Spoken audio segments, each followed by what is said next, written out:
Hello guys and girls, in this tutorial we're diving into our next topic in Python, my Python series for beginners 2026, operators and expressions. Okay, we're going to be learning everything you need to know in operators and expressions. I hope you are excited because I am for sure, and it would be a very cool and exciting topic to understand in Python before moving on to other of our working topics that we're going to be covering. Okay, let's get started. So right here you will be seeing our my pie chart. It's open, and I with brief comments on step by step on things that we're going to be covering in this tutorial, and I did it for myself and also for you all. For me, it helps me to understand everything I'm going to be doing in this tutorial, so I won't forget anything. So, and this again, and for you all, the benefit is you understand what we are doing in each section and what I'm trying to pass the message across to. So starting with addition, we have lots of arithmetic operators we can use in Python: plus, minus, multiplication, division, modulus, and exponentiation, yeah, power and floor division as well. So I'll be going through all of the arithmetic operators step by steps with you all. So if you already have an idea on Python, or you think that this video is not for you, try solving this yourself. And if you can do this yourself, this is our last practice exercise we're going to bring in at the end. If you can do it yourself, then you are good to go. You can move to the next topic in my tutorial. Okay, so but if you can't do this yourself, you have to stay to the end. Sorry, but you have to stay to the end. Okay, so the next thing I would be working on is addition. So the first thing I'll be working on is addition. So if I just easily, let's print something out so you see the output. So addition 5 plus 3. If I run this, it gives 8. 5 plus 5, if I run this, it gives 10. 5 plus 65, if I run this, it gives 70. So that's basically addition. The next thing, we have subtraction. So if I should print 10 10 minus 4 like this. So if I do shift F10, I would, let me try zooming this a little bit, and alt shift plus. I think this is cool. Yeah, I hope you see the and understand the, you know, stuff like that. So subtraction, 10 minus 4, 6. So if I should do 12 minus 4, shift F10, it gives 8 as well. So you can see subtraction does basically subtraction, you know. So the next one we have is multiplication. If I should print something like 6 times 7 like this. Wait, what's the problem? And yeah, I don't know. My system froze up. So 6 times 7, 6 times 7. If I should run this program, you'll see 42. Let's do a simple multiplication. 10 times 5. Everyone knows it's 50, right? So if we run it, it's 50. The same thing. So just you can use Python for any arithmetic, any operator, any calculator you want to do, and many other things. So the next thing we have is division.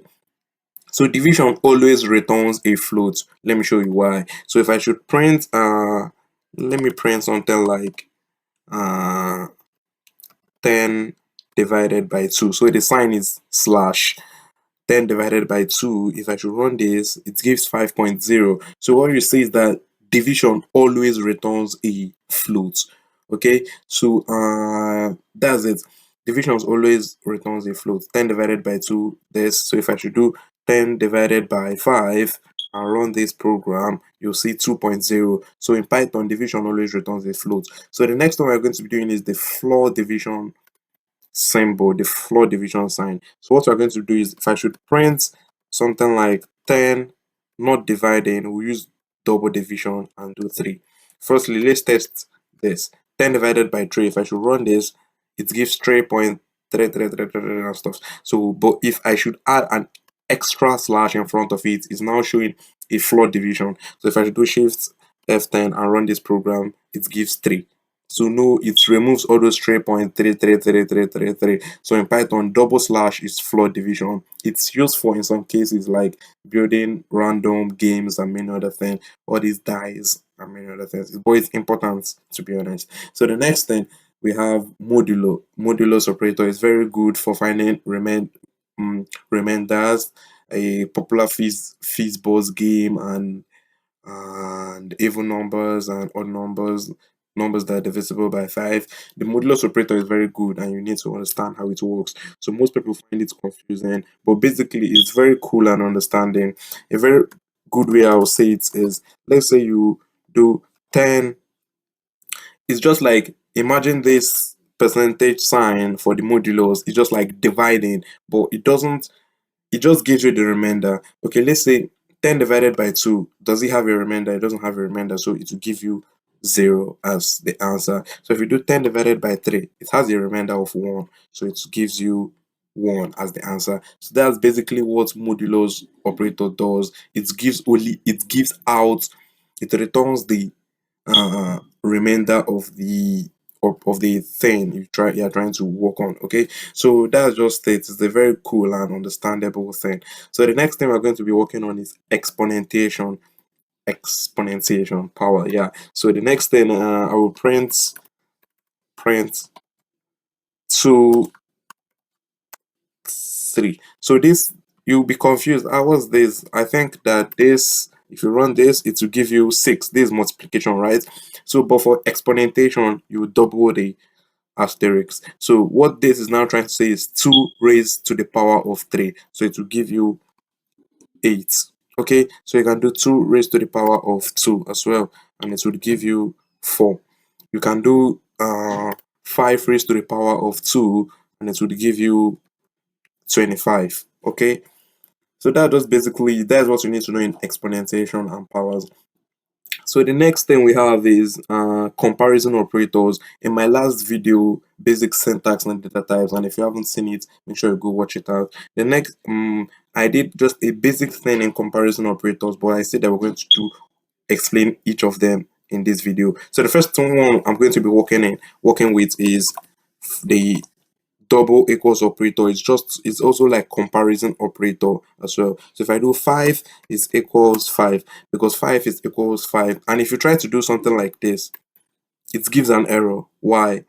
Because you can't this called assigning operators. If you want to give like a data type, a variable, and the value, and so, no need for data type, just variable and the value in Python. Okay, so it is for assigning, but this is comparison operator. So if I should print 5 equals 5, it's true. So it gives out true right here. You see it, right?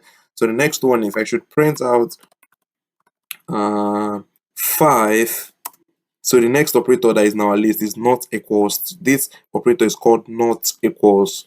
So if I should do 5 is not equals 3. So 5 is not equals 3. It gives true because 5 is not equals 3.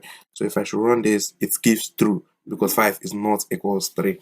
So the next thing, well, I'm going to be printing out is 7 is greater than 2. So we are trying to check the greater, use the greater operator. So 7 is greater than 2. If I should print this out, shift F10, it gives true because 7 is greater than 2 actually. So if I should print, let's use the less than operator. 7 is less than 2 like this. Then if I should print this out, it gives false because 7 is not less than 2, it's greater than 2. Okay, so all operators usually gives out a true or false value, a boolean value. So you can, it's mostly used in if else statements, while loops, and many other things that will be seen in my next slides and other things. But we are still getting there, just step by step. Okay, so the next thing we're going to be doing is print. So the one print 5 is greater than or equals 5. So if I should run this, it gives true because 5 is greater than or equals. So since the equals is there, that means 5 can also be equals 5, greater than or equals. But if I should remove this equals and run this, it gives false because 5 is not greater than 5. But if I put the equals like this and run this, it gives true because 5 is equals 5. greater than or equals 5. Okay, so the next one we're going to be checking is print 4 is less than or equals 3. Is 4 less than 3? No. Is it equals 3? No. So it gives false. Okay, that's just it. Okay, and that's the whole comparison operators in your shoes, and you're ready to go work with if and else statements. Okay, so going on to the next slide, we have logical operators. These are very useful for my this these logical operators would be very useful for this my final practice tutorial after my whole videos. So you have to know how to use the logical operators very well. Okay, and so so the first thing is we are going to be doing is and it's, if you read the comments very well, say true if both conditions are true, and true if both conditions are true. For instance, let's print something like true and false. So if I should print it, it gives false because both conditions are not true. So if I should do true and true true and run it, it gives true. So and it only works if both conditions are true. Both conditions are true. False and false gives false. True and false gives false. False and true give false in and true and true only gives true. So and works if both conditions are true. Okay, so the next thing is or it's very cool. It works only, it just needs only one condition to be true to give it true. For instance, if I should print the same thing we did earlier, true or false.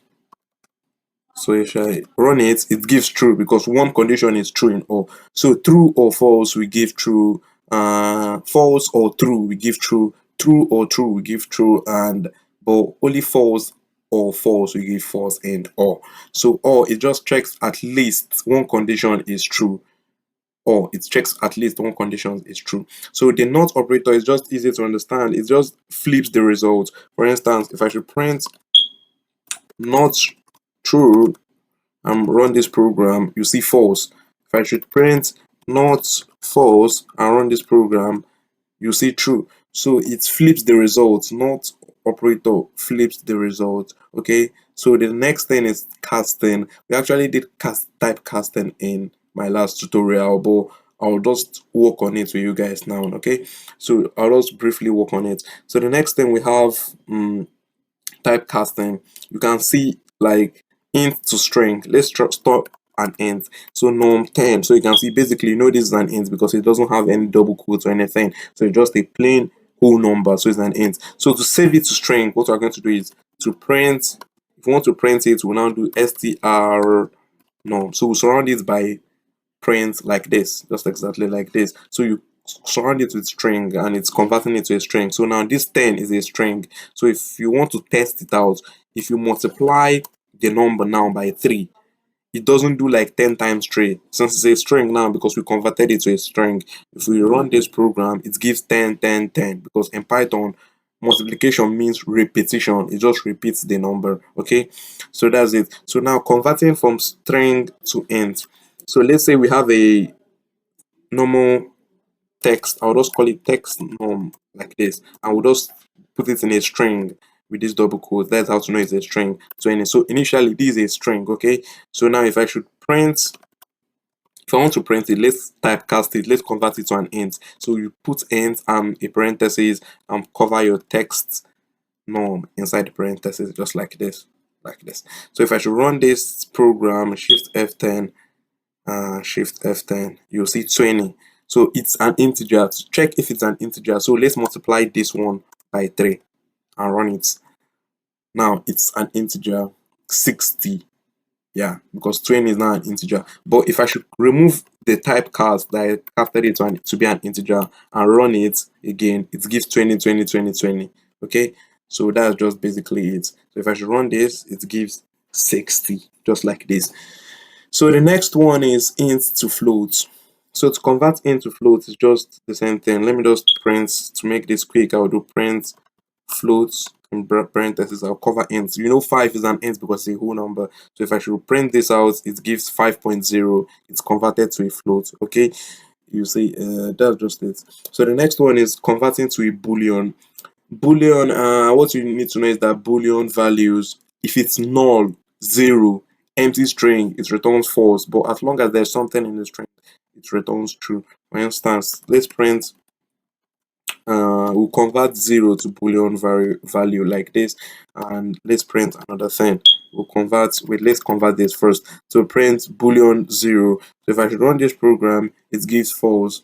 So print boolean 0 gives false like this. So if I should convert something like, you say, let me say 1 and run this, it gives true because there is a value now. But if I put 0 right here, it gives false. The same thing works with string. If I should give an empty string like this, it gives false. But if I put like hello right here and print it out, it gives true. Okay, so that's just converting boolean. As long as there's a a value in the variable, or if there's a value in the thing in the data types, it returns true. But if there's no value or 0, it returns false. So the next thing we are going to be doing before our final practice exercise, we'll be doing the combining operators. So combining operators is just like solving a very cool maths with Python. For instance, let's say this is not a very good variable name, but I'll just name it to make this video quick. X equals 10, y equals 5, and z equals 2, just like this. Okay, so if I should print something like x plus y, I will just cover this with parentheses like this. Let me cover this with parentheses and cover this with parentheses. Then I will times 20. Okay, so x is 10, y is 5.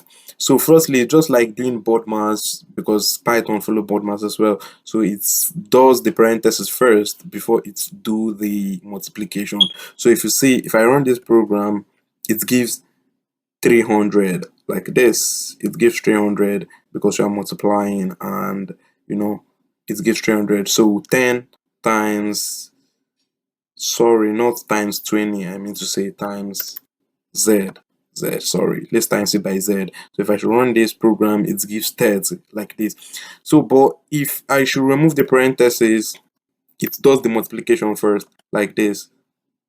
It gives 20 now. Okay, so you can see it right here, it gives 20 now. So what it basically did was, it did 5 times 2 10, then 10 plus 10, it got 20. But if I put the parentheses, back like this and run the program, it gives 30 because it works with the parentheses first before going any other way. So just normal board maths is how the combination operator works.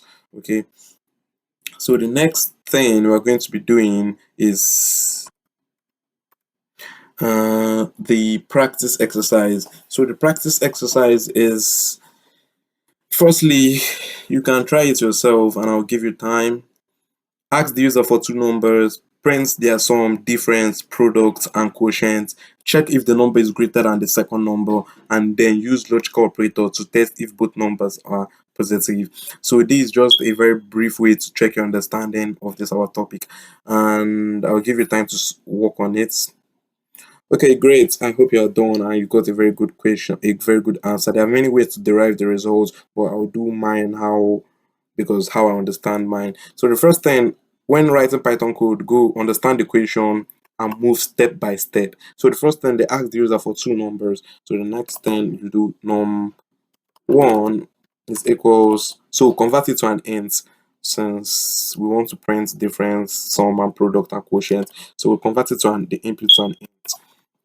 So we'll do inputs and we'll say enter the first number like this. Okay, so I'll just, then the next one, num2 is equals int, then inputs like, and okay, yeah, like this, inputs and enter the second number like this. Okay, so So this is the first thing. Ask users for two numbers. That's what we did first. So they say print their sum, difference, product, and quotient. So what we're going to do is then down here I'll do print. What are we going to print? I will say the sum. The sum is equals. I'll say let's just use this comma, and it still works the same way. Num one plus num two, like this.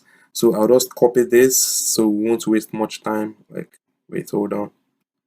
I'll just copy this, Control C, and I'll print it. They say sum, difference, products, and quotient. Okay, so this one is the sum. So now we'll do difference. So what's the difference? Difference means minus, in case you don't know. So difference, number one minus num two. So the next one is product. Okay, so I'll just do product will be num one times num two. The next one would be quotient, num one divided by num two. Okay, so then the last one, we are supposed to run this program, but let me finish the whole practice before we run it. Then check if the first number is greater than the second number. Okay, let's print something like this. So I'll print is the first number greater than the second number. Sorry. So I will just do like this, then in comma. Remember, when we are doing our operators, we say that, let me say num one greater than num two. So it gives a true or false value. So is the first number greater than the second number, it gives a true or false value, like this. So num one greater than num two, like this. So the next thing we're going to be doing is, then I'll say use logical operator to test if both numbers are positive. Okay, to check if numbers are positive, how are we going to do? Positive numbers are from 1, 2, 3, 4, 5, 6. So we don't need any minus and minus or anything. So if I should print, so we'll print something like this. Are both numbers positive? So as the question. So to check it out, what we're going to do is num one is greater than 0. So num one is greater than 0 and num two is greater than 0. So this is how to check if both numbers are positive. So since positive numbers are from 1 to to the end, we're going to do num one is greater than 0. So as long as num one is greater than 0 and num two is greater than 0, so it will give true as the answer if both numbers are positive. Okay, so if I should finally, let's run the program. I'll zoom this down a little bit so you can see the program in function, the full functionality of the program. We see enter the first number, enter the second number, we found the sum, difference, product, and quotient, and check if the number is positive, is greater than the second number, and if they are both positive. So if we run the program, enter the first number, let me just enter 20, enter the second number, let me enter 5. So you can see right here, it gives the sum. The sum is 25, the difference is 15, the product is 11, the quotient is 4.0 because quotient always return a float number. So is the first number greater than the second number? True, because 20 is greater than 5.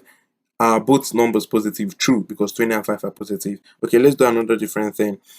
And the first number, I'll say 25. Enter the second number, I'll say minus 3. So if I should enter, you'll see, so this is the sum, this is the difference, this is the product, this is the quotient, and is the first number greater than the second number, it gives true. Are both numbers positive, it gives false. So you can you can play around with it, have fun. There are many ways to derive the answer. It's not just this way, but there are many ways to derive it, like this. Okay, so you can just play around and have fun with the practice and maybe learn more on your own. Okay, so that's basically the end of operators and expressions in my Python series, our third slide. We still have a long way to go, okay? So if you found this video helpful, don't forget to like, comment, and subscribe. Remember, your feedback helps me create much better content for you all. And see you in the next video.